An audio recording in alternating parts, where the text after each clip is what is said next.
On the 19th day of February 1945, the Pacific thundered awake. A desolate speck of volcanic rock, Iwo Jima, sat astride the path between the Marianas and Japan. Its shores were shattered by relentless naval bombardment.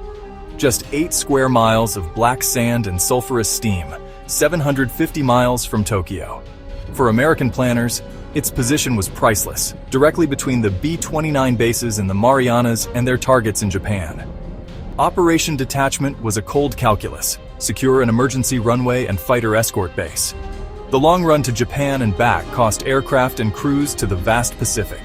Iwo Jima's airfields promised salvation for crippled bombers and a base for P-51 escorts. Fighters could shield the bombers and sharpen the air campaign's edge. Lieutenant General Kurabayashi knew he could not stop the landing, but he could exact a terrible price.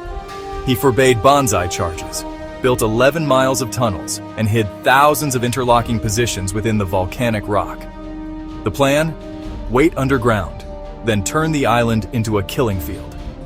The Americans arrived with one of history's mightiest armadas under Admiral Raymond Spruance. 70,000 Marines of the 3rd, 4th, and 5th Divisions prepared to land. A massive bombardment would pulverize defenses, then the Marines would sweep the island. February 19th. The first minutes ashore were eerily quiet. Then, as beaches clogged with men and machines, Kurabayashi unleashed a storm. Hidden guns from Suribachi and the northern heights rained mortar and artillery on exposed Marines. Vehicles sank into the volcanic sand. Foxholes collapsed, leaving men with precious little cover.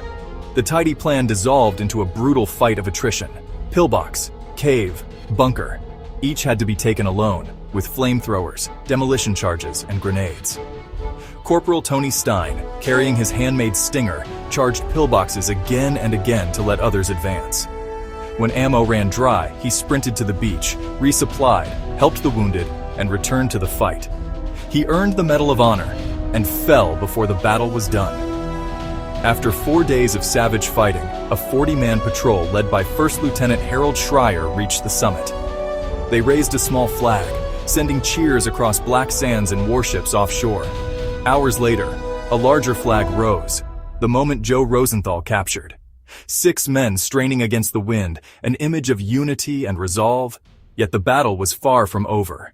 With Suribachi secured, the fight shifted north, into the heart of Kurabayashi's defenses.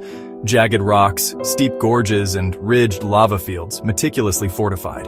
Marines called it the meat grinder, Motoyama Plateau, Hill 382, Turkey Knob, even a fortified quarry. The war turned subterranean, claustrophobic, relentless, fought from deep within the earth. Tunnels let defenders shift, strike from the rear, and reoccupy cleared bunkers. A silent hole could erupt in gunfire a heartbeat later. The answer was corkscrew and blowtorch, fire to drive defenders back, then explosives to seal the tunnels for good. Combat was intimate, savage, and unimaginably costly. Attrition soared as assault after assault met overlapping fields of fire. 27 Medals of Honor, more than any other single U.S. battle, reflecting minute-by-minute valor. The psychological strain pressed past measure. After 36 days of unrelenting combat, the battle ended on March 26th. Nearly 26,000 Marine casualties, about 6,800 killed, some 20,000 Japanese dead, almost no surrenders. A barren island, consecrated by almost 30,000 lives. Even before the guns fell silent, dynamite limped in, the first of thousands of emergency landings. 2,251 landings saved nearly 24,000 airmen.